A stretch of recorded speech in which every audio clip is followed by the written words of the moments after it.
اللہ اکبر کبیرہ۔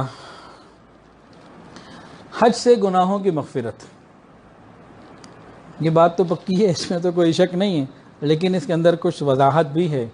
اگر کسی کی قضا نمازیں باقی ہیں تو نماز قضا کرنے کا جو گناہ تھا وہ معاف ہو گیا، لیکن قضا نمازیں ادا کرنی ہیں۔ جیسے ایک آدمی سے آپ نے 1,00,000 روپے ادھار لیے، اسے کہا جی میں آپ کو 3 مہینے میں واپس دے دوں گا۔ اب 3 مہینے کی جگہ وہ 10 سال گزر گئے، اب اس کو 2 غم ہوں گے کہ ایک تو پیسے نہیں ملے اور دوسرا ٹائم اتنا لگا دیا۔ 10 سال کے بعد آپ جائے یار یہ 1,00,000 روپے لے لو، اچھا بھائی تم پیسے تو واپس دے رہے ہو، تمہارا وہ مسئلہ میں ٹھیک ہے، لیکن جو تاخیر، اچھا بھائی تاخیر مجھے معاف کر دیجئے اور پیسے لے لیجئے۔ تو وہاں 2 چیزیں آئیں گی، ایک تاخیر کی معافی مانگنی پڑے گی اور حق ادا کرنا پڑے گا۔ تو یہاں بھی اسی طرح ہے، اگر روزے باقی ہیں یا کسی کا پیسہ دینا ہے، کسی کا قرضہ دینا ہے، تو حج کرنے سے وہ معاف نہیں ہو جائے گا۔ کسی کے دل دکھائے ہوئے ہیں، دل جلائے ہوئے ہیں، وہ ایسے نہیں حج کرنے سے معاف ہوں گے، وہ معافی اپنی جگہ ہوگی، حق ادا کرنا اپنی جگہ ہوگا۔ یہ بات بہت واضح اور صاف ہے، اس میں ایسا نہیں ہے کہ حج کرنے کے بعد بالکل ہی کام ختم ہو گیا، کسی کا حق دینا ہے چیزیں بیچتے رہے، وہ چیز چائنا کی تھی اس پہ جاپان کی مہر لگا کے بیچتے رہے، وہی معاملات بہت پڑے ہیں۔ اس کے لیے توبہ، اس کے لیے علماء سے پوچھنا پڑے گا بھئی اس کی تلافی میں کہاں سے کروں، ہر چیز کی تلافی کا اپنا الگ الگ انداز ہوا کرتا ہے۔ تو بہرحال نبی علیہ الصلوۃ والسلام مزدلفہ سے کس وقت نکلے جی؟ کسی کو یاد ہے؟ بھول گئے؟ ہاں، سورج نکلنے تھوڑا سا دیر پہلے۔ کیوں؟ مشرکین مکہ کی مخالفت سے۔ تو یہ صرف حج میں نہیں، پوری زندگی نبی علیہ السلام نے سکھایا۔ یہ راستے میں ایک واقعہ اور بھی آیا عرفات میں یا اسی سفر کے راستے میں، کہ نبی علیہ الصلوۃ والسلام کے پیچھے آپ کی سواری میں جو ردیف تھے، حضرت فضل ابن عباس رضی اللہ عنہ بیٹھے ہوئے تھے۔ اتنے میں ایک عورت مسئلہ پوچھنے آئی جو بہت خوبصورت تھی، حسین و جمیل تھی۔ وہ نوجوان تھے، ان کی طرف نظر پڑ گئی، نبی علیہ السلام نے اپنے مبارک ہاتھ سے ان کے سر کو دوسری طرف کر دیا۔ ان کے چچا نے بعد میں نبی علیہ السلام کے چچے نے پوچھا، یا رسول اللہ آپ نے اپنے چچا زاد بھائی کی گردن موڑ دی؟ فرمایا کہ میں نے دیکھا جوان لڑکا اور لڑکی ہیں، مجھے ان کے بارے میں شیطان کا خطرہ ہوا کہ کہیں وہ کوئی گناہ نہ، وہ کوئی ایسی بات نہ کروا دیں، اس لیے میں نے یہ کام کیا۔ اللہ اکبر کبیرہ۔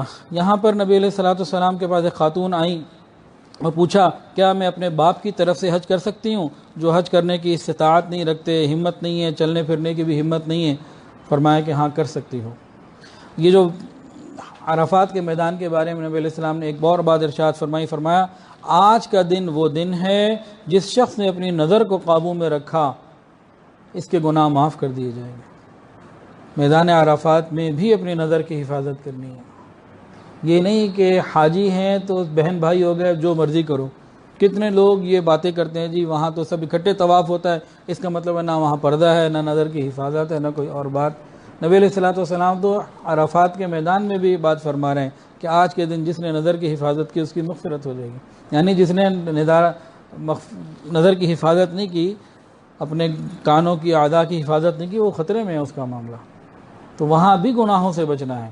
ایسا نہیں ہے کہ سب بہن بھائی ہو گئے اور شریعت کا کوئی حکم وہاں نہیں ہے۔ بہت لوگ اس کا دلائل دیتے ہیں جی سب اکٹھے کر رہے ہیں اس کا مطلب ہے وہاں پردہ نہیں ہے، وہاں بھی پردہ ہے۔